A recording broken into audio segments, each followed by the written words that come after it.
ஞாயிற்றுக்கிழமை தான் கொஞ்சம் வேலை அதிகமாக இருக்கும் கிச்சனில்.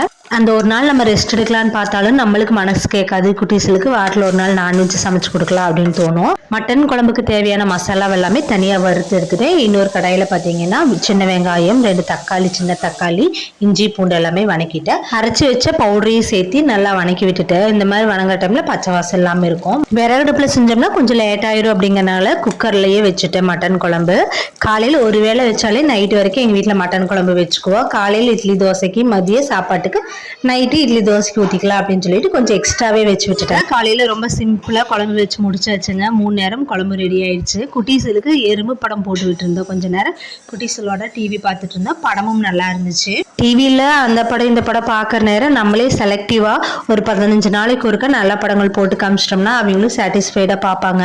இல்லைன்னா ரொம்ப அம்மா டிவி பார்க்காம ரொம்ப ஸ்ட்ரிக்ட் பண்ணுறாங்க அப்படிங்கிற மாதிரி தோணும்.